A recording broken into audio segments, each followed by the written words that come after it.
ID, the Future, a podcast about evolution and intelligent design. Sometimes the most frightening things in life are not what we wake from, but what we wake to. Welcome, dear listeners and viewers, to ID the Future. I'm your host, Andrew McDiarmid. On this episode, bioethicist and author Wesley J. Smith takes us on a spine-tingling journey through the shadows of science to shed light on some of the scariest abuses of science happening right now in our world. Wesley is chair and senior fellow at the Discovery Institute's Center on Human Exceptionalism, where he hosts a podcast called Humanize. He is author of more than 14 books on human dignity, liberty, and equality, the most recent being an updated and revised edition of Culture of Death, The Age of Do-Harm Medicine. Wesley has been recognized as one of America's premier public intellectuals on bioethics by National Journal, and was honored by the Human Life Foundation as a great defender of life for his work against suicide and euthanasia.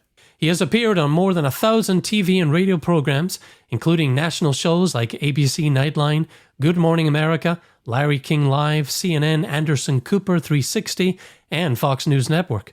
His writing has appeared in Newsweek, The New York Times, The Wall Street Journal, USA Today, The Telegraph, Western Journal of Medicine, the American Journal of Bioethics, and elsewhere. And when he finds the time, he also writes regularly at humanize.today, evolutionnews.org, and National Review. Wesley, welcome to ID the Future. Thanks very much. Good to talk to you. Well, today we have the unfortunate task of revealing some of the ugliest and most frightening things being done in the name of science right now. We're talking about misguided experiments, research and policy making, and about misleading and even malevolent rebranding, normalizing, and weaponizing of the scientific enterprise done in the name of progress and equity and even emergency. Our journey today is merely a brief survey of these many fearful developments, and we may indeed revisit some of them on future episodes. And listeners and viewers, though you may feel dread or disgust or downright bone-chilling terror at what you hear today, take heart, for even at this late, dark hour, there's still time to save yourself and many others from the spectre of scientific doom that looms large. Well, Wesley, let's start with the topic of one of your books, A Culture of Death, that has emerged in recent decades. A modern bioethics movement has influenced many doctors to betray their Hippocratic oath and compromise on issues in medical ethics like euthanasia, organ harvesting, and patients' rights. Listeners and viewers may recall the controversy over Terri Schiavo nearly 20 years ago. You recently wrote that Terry's case was a culture of death tipping point, and that in the last 2 decades, we can trace a profound lessening in our commitment to the value of human life.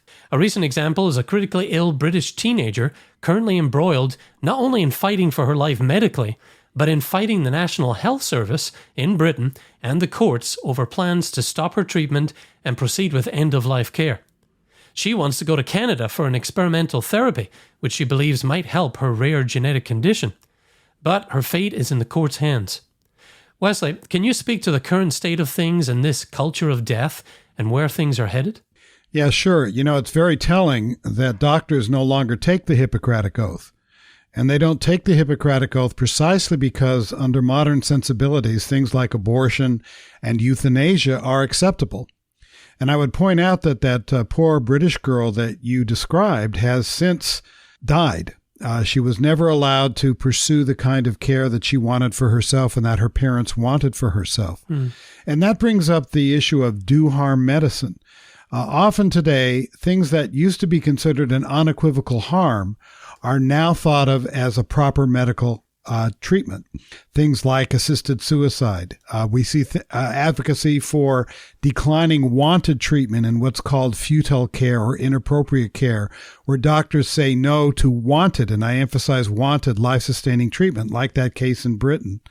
You also see advocacy for things such as healthcare rationing.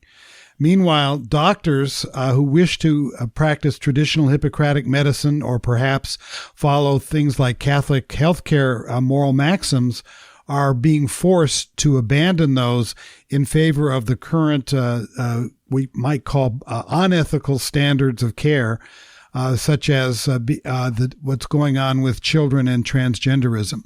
So we have, I think, a crisis in healthcare that is destroying the people's faith in organized medicine. Okay. And we need only look at our cultural cousins, Canada, to see how, as you put it, they've fallen off the euthanasia moral cliff. You've written that based on what's going on there, people with disabling conditions and those who love them should be very scared. Can you give us some examples of what's happening in Canada and what might be brought here? Sure. In Canada, a Supreme Court ruling in Canada ruled that euthanasia was a constitutional requirement. And the Parliament passed a law that said euthanasia would be permissible, and we're talking about lethal injection euthanasia, for someone whose death is reasonably foreseeable. Well, that, of course, was a wide enough category to drive a hearse through, but it didn't stop there. Now in Canada, after only a few years, people with disabilities can be given the lethal jab. People with chronic illnesses can be given the lethal jab. The frail elderly can be given the lethal jab. We've even seen cases of elderly people who are lonely being given the lethal jab. And starting next year, the mentally ill will be allowed to have lethal injection euthanasia. And by the way, sometimes these killings, and it is killing, it's homicide. It's not unlawful homicide, so it's not murder, but it is homicide. These are now conjoined with organ harvesting. In fact, in Ontario, if you qualify for euthanasia, the organ procurement organization that coordinates getting organ donations will contact you before you're killed and ask for your liver. That's pretty awful, and that's another example of do-harm medicine, because these patients who are suicidal by definition are not given suicide prevention. And so you get to the place where a patient can be thought of as objectified. That is, that their organs are considered more important than their lives. Wow. Yeah, you can clearly see where this is heading and how the erosion of human life and human exceptionalism is progressing. And it also violates human exceptionalism because it violates our duties to people. You know, human exceptionalism is both about the unique dignity of human life, but also our moral responsibilities to each other, particularly the vulnerable and the ill. So this violates human exceptionalism, both coming and going. Right. Well, the modern scientific laboratory, might look very appealing, white walls, great new equipment, and a far cry from the attic or the hut that is in Victor Frankenstein and his monster story. But that doesn't mean that mad science or dangerous biotechnology experiments aren't being done. And you report on them quite regularly. There's something called synthetic embryos or embryo models that are opening the door to experimentation on the living unborn. Can you tell us a little bit more about what you found there? Well, scientists are learning to create what they call embryo-like organisms, for want of a better term, from stem cells. And they have been able to develop these embryo-like entities for a period of time. They haven't tried to create a pregnancy in a woman or have a birth from them. But what you're looking at is the destruction of natural procreation. And if these synthetic, quote unquote, entities are in fact human organisms, that means they're human beings. And this would just be the latest in a long line now of efforts in the biotech community and with promotion by bioethicists to allow what some of us call fetal farming. That is, eventually, once an artificial womb is allowed, we might end up experimenting on living fetuses, using them for organs and so forth. So there's a whole array of problems here. There's also genetic engineering going on of human embryos. And in fact, 3, I believe, children in China that were genetically engineered have been born. And there is no attempt right now to have any real enforceable regulations. Everything is based on voluntary guidelines. Well, voluntary guidelines aren't worth the paper they're written on, because if somebody decides they would rather stretch that line, there's nothing that can be done about it except perhaps peer scorn. But I don't think you'd have much peer scorn, because the Chinese scientist who genetically engineered those babies was thrown in jail by China for a few years, as if China, being a tyranny, didn't know what he was up to. But now he's already out and being named as the head of a laboratory.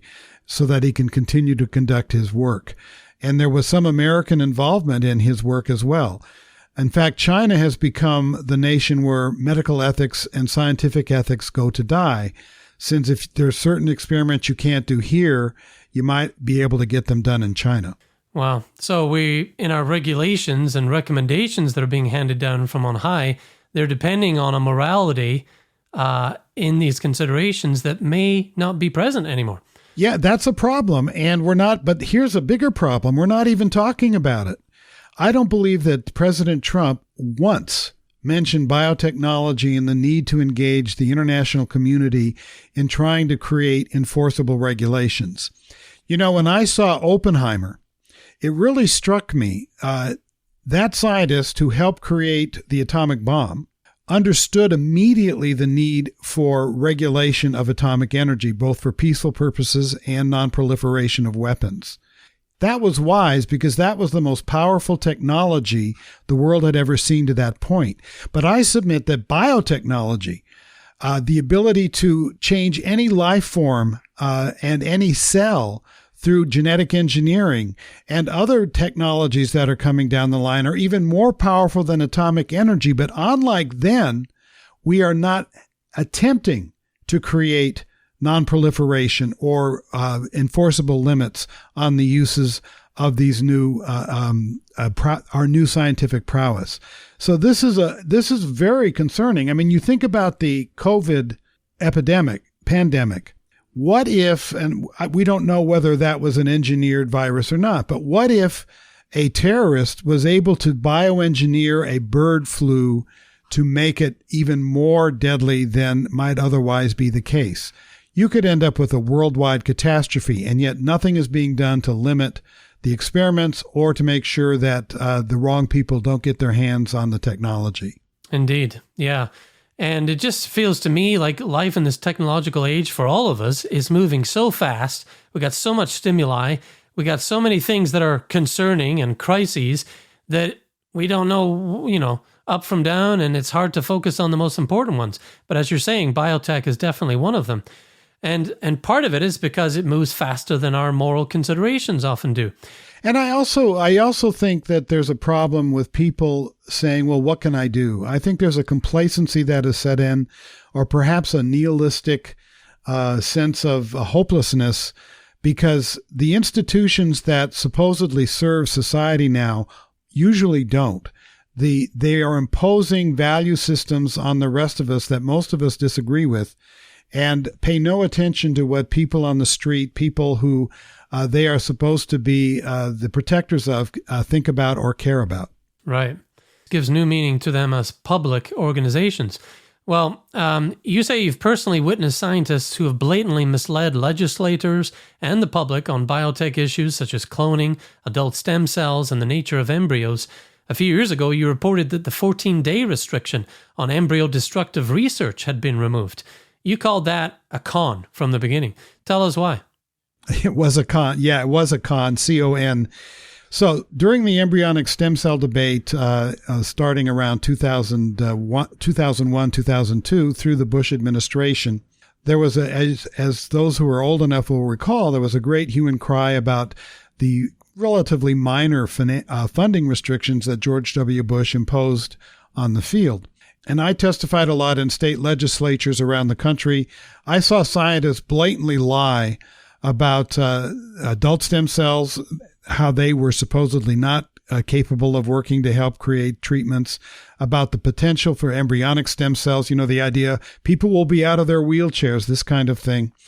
And it was truly disheartening to watch. And legislatures and legislators, these are not scientists. These are people, especially at the state level. They might be life insurance salespeople, or they might be cattle ranchers, or they might be entrepreneurs and so forth. They didn't know what to do or how to react when these supposedly learned scientists came in. And yet, look what happened. When George W. Bush said that he believed scientists had the capacity to create pluripotent stem cells, meaning stem cells that can become any kind of tissue, ethically, he was scoffed at. And yet, before his term ended, that actually happened because George Bush put the focus on the importance of the human embryo in terms of ethics and morality. These are nascent human beings. And we now have what's called induced pluripotent stem cells, where scientists can actually take your skin cell, change them into stem cells, and then those stem cells can be used in much the same way that scientists had hoped for embryonic stem cells. And postscript, 20 years after that great debate, adult stem cells are the ones that are providing treatments in the clinic and that are actually having the greater hope. There's not one clinically approved use of embryonic stem cells in medicine. And yet back in 2002, 2003, we were promised they were the gold standard. And those who said that, no, there's a better way and a more ethical way were branded anti-science. What a pejorative. Science requires dialogue and science requires ethics. And in the great embryonic stem cell debate, the people who opposed embryonic stem cell funding and human cloning research had the right call. Wow, disturbing. Well, other frightening frontiers in biotech include lab-grown eggs and sperm, artificial wombs, human genome editing, 3-person baby IVF, and more. Is there any way to slow or stop the march towards these things? I know you said ethics, but how do we get people to engage? It's really hard. First, there's a lot of money at stake in these industries, particularly in the IVF industry and procreation industry. Billions of dollars are involved here, and they put a lot of pressure on legislators and Congress and so forth to have no meaningful regulations. Secondly, you're always going to have the people saying, but this could help me, and we all have natural empathy. But even though some of these procedures could lead to very unnatural outcomes, we seem very hesitant to say, you know what, we really do care that you're suffering like this and that you feel bad, but there have to be certain lines drawn for the benefit of the general welfare. We seem to have lost that capacity. And finally, a lot of people just don't think they can understand these technologies, which is part of the reason I write about it a lot.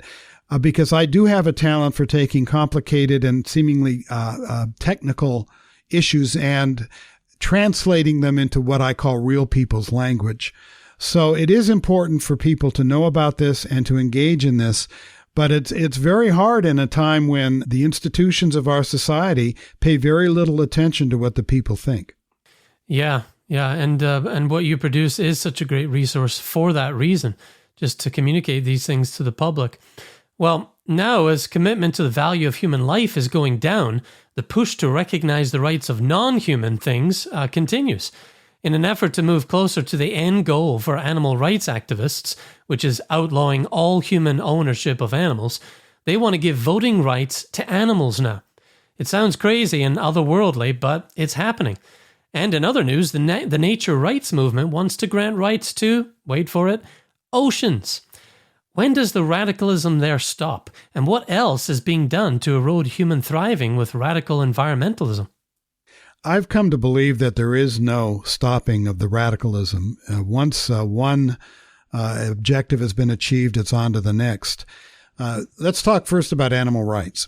Animal rights is not the same thing as animal welfare, although sometimes the media uses them interchangeably. Animal rights is an ideology that says human beings and animals are equal.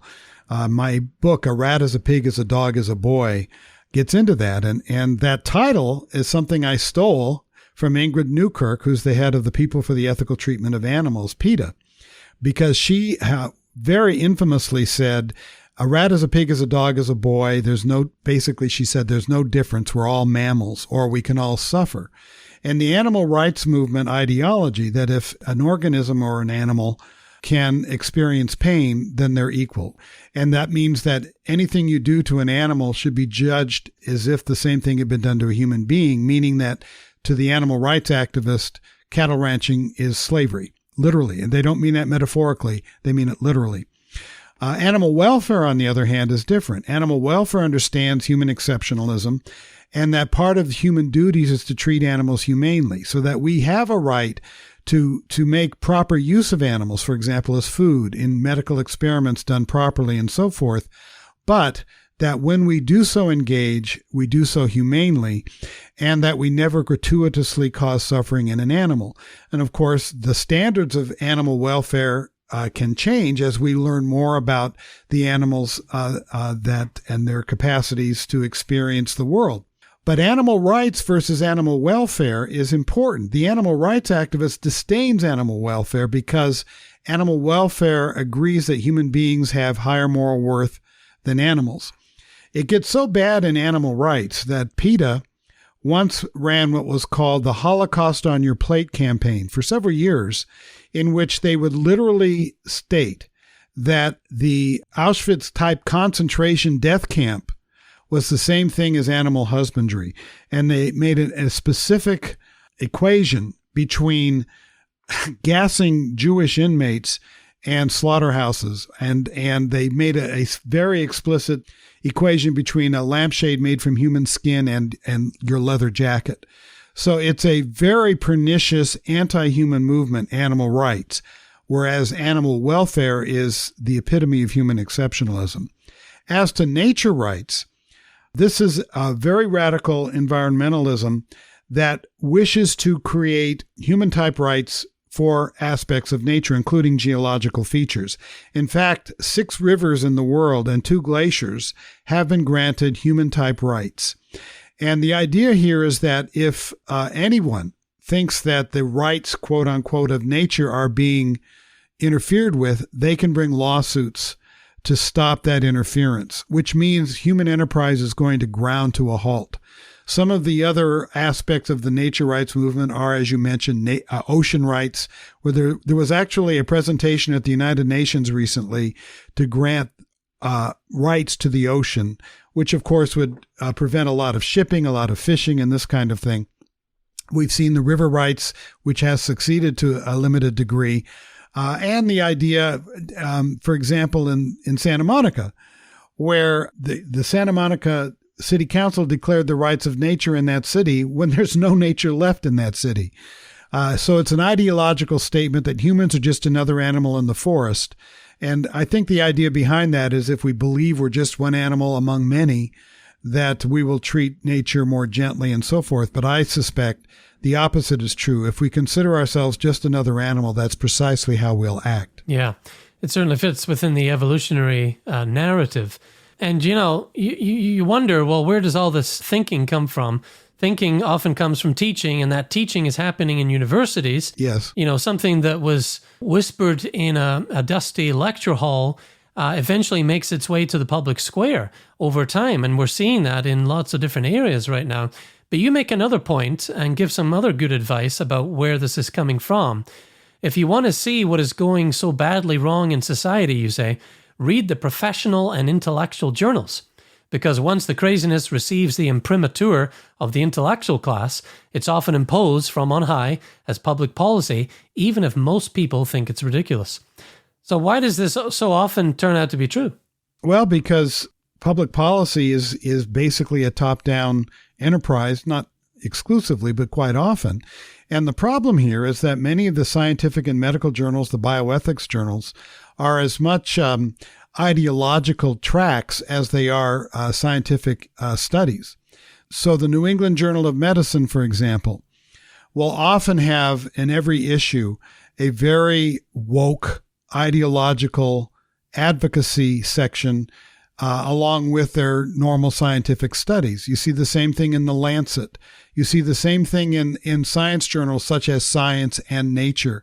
In fact, Science actually has published an opinion piece supporting nature rights. So that also leads to a loss of confidence among the people in the high intellectual class, or the ivory towers it's sometimes called, because the value system that those intellectuals have embraced do not reflect the common sense and the, I think, substantial understandings of the people of the West. And this leads to the potential for policies that most people don't want being imposed on them, which is a form of authoritarianism. Right. Well, as we see, frightening abuse of science isn't always a matter of death. Sometimes it impacts our quality of life. The misnomer gender-affirming care is an example. It's scary how quickly so many hospitals, clinics, and public health organizations have fully embraced this in the name of helping young people become their authentic selves. Yet the rush to enable these life-altering procedures and changes in these experiencing gender dysphoria results in lifelong patience and reduced quality of life in the long run, and a total disregard of biology and human wellness. What are you seeing on the front lines of the gender ideology crusade? Yeah, I've been very concerned about this, particularly when it comes to children. You have I think, a social panic ongoing right now where especially girls are being subjected to the idea that if they're unhappy or if they have difficulties in life, that the reason is that they're actually a different gender than the sex they were born. And this is civilization destroying stuff, this whole gender ideology issue. Generally, because I believe that it's based entirely on feelings and the subjective. And if everything is based on feelings and the subjective, which are transitory, of course, which are not objectively demonstrable, of course, then society itself is threatened because a house built on sand cannot stand. And so when I feel this, and when gender ideologues basically are saying to 12 and 13-year-old children, oh, you feel you're the other gender, let's put you on puberty blockers. Let's make sure that people call you a new name and use different pronouns than your given sex when you were born. Let's even in some cases surgically mutilate you. There have been 14, 15, 16-year-old girls who've had mastectomies. In rare occasions, even genital surgeries to change, lop off a penis and turn it into a vagina, or do away with a girl's genitals and create a false penis, and even facial reconstruction surgeries during teenage years when people are still developing. These can cause tremendous harm, including puberty blockers, which have been found to potentially interfere with bone growth, have potential neurological issues, and so forth. And what's really disgusting, in my view, is that journals like the New England Journal of Medicine and others will write about gender-affirming care, and that's the term they use, as if it's not controversial, as if it's settled science. And yet, other countries, health authorities, are going in the absolute opposite direction. They're really hitting the brakes on this. In Great Britain, they've hit the brakes. They've closed their major gender clinic. They have published opinion pieces that often this gender dysphoria is transitory. That's the word used. They have stopped having just this idea of immediate affirmation. So has Norway. So has Sweden. So has Denmark. So has Finland. These are not Bible Belt countries. These are socially progressive countries, but they're looking at the data and they're saying, oh my gosh, the studies demonstrating the value of this are very meager, but the harm is very real. And so rather than pursue the normal and proper scientific approach, which is, okay, let's bring all of this together in public. Let's have a discussion. Let's have a debate. The Biden administration, people like the AAP, the American Association of Pediatrics, and others have pretended that what's going on in Europe doesn't exist, but it does. And the time has come to put a halt to this changing of children that could be irrevocable, and have a long and deep discussion about how to best help these children who are suffering great emotional anguish. But cutting off a girl's breast isn't the answer. No. Well, before we close today, just a few more unnerving developments that I wanted to run by you.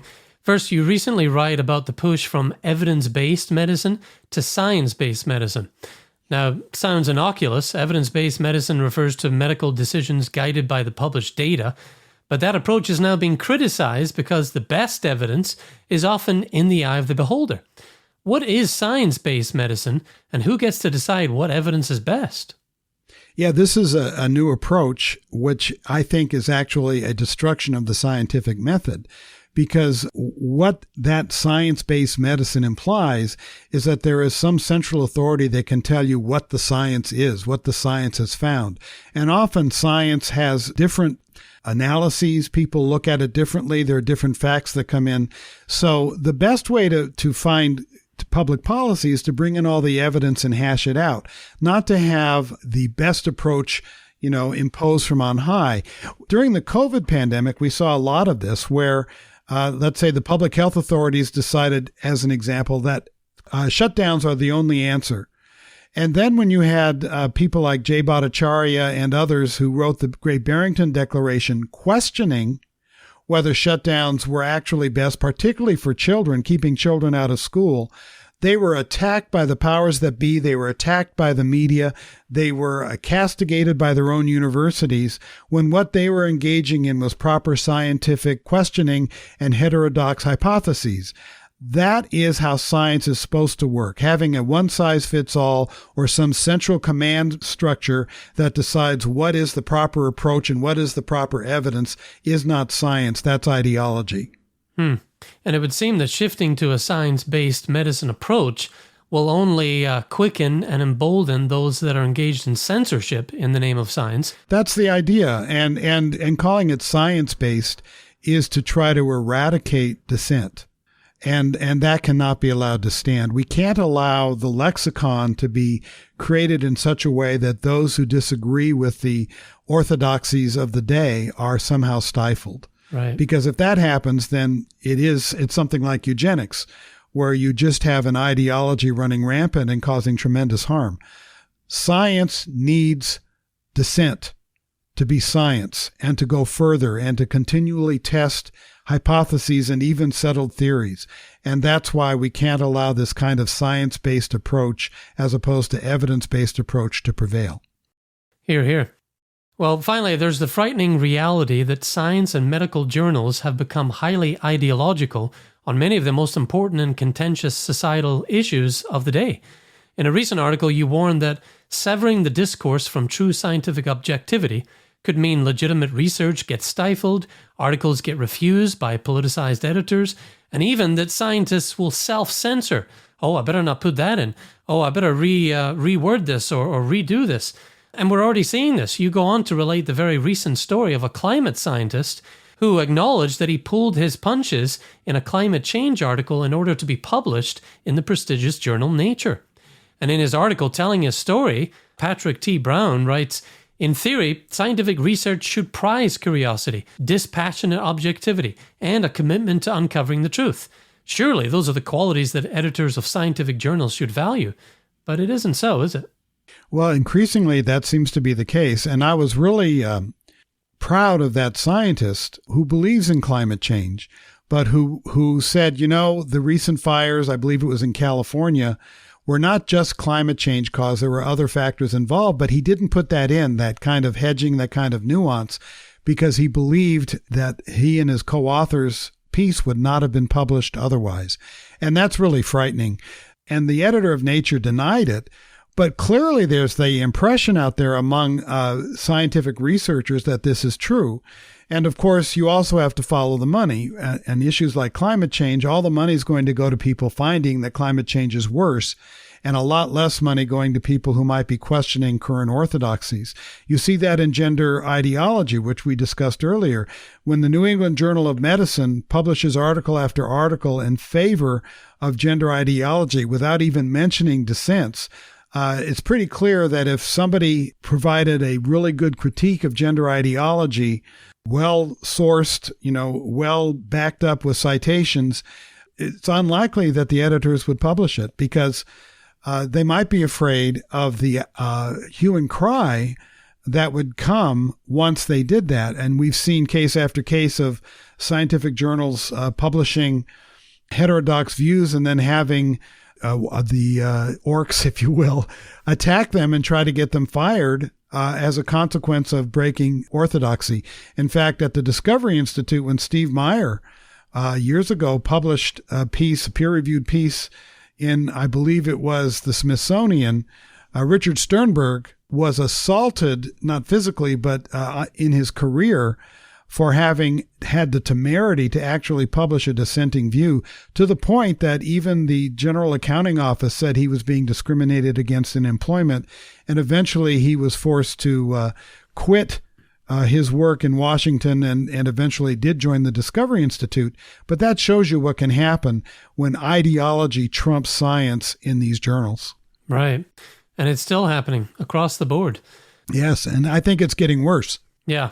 We do want listeners and viewers to sleep tonight, so we'd better conclude our journey into the dark, uglier recesses of science for now.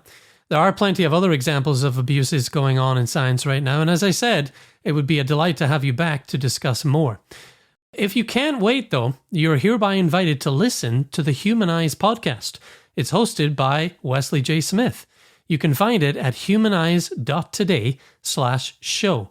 That's humanize.today/show, or find it on any of the major podcasting platforms. Wesley, you do a wonderful job with the podcast and your writing and advocacy, and I'm proud to have you on ID the Future today. Thanks very much. And Humanize isn't so much about what I think, but about what my guests think. And I have guests that both agree with me and disagree with me. I've had people like Jay Bhattacharya of the Great Barrington Declaration. I've had the novelist Dean Koontz talking about human exceptionalism in his fiction. I've had the animal rights advocate Gary Francione. I've had the transhumanist Zoltan Istvan.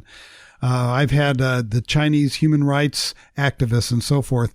So I hope people will listen because it isn't about me. It's about important ideas and principles. Right. Yeah, and that's at humanize.today/show. Well, this has been an eerie journey through the realms of shadowy science. We're glad you joined us for it. And as the midnight hour approaches, may a spirit of wisdom and discernment guide you in your evaluation of science. Stay close to evolutionnews.org and humanize.today. They are sharp and powerful weapons to use against scientism and scientific abuse. I'll close with the words of a certain cinematic renegade. If you're listening to this, you are the resistance. I'm Andrew McDiarmid for ID the Future. Thanks for listening. Visit us at idthefuture.com and intelligentdesign.org. This program is copyright Discovery Institute and recorded by its Center for Science and Culture.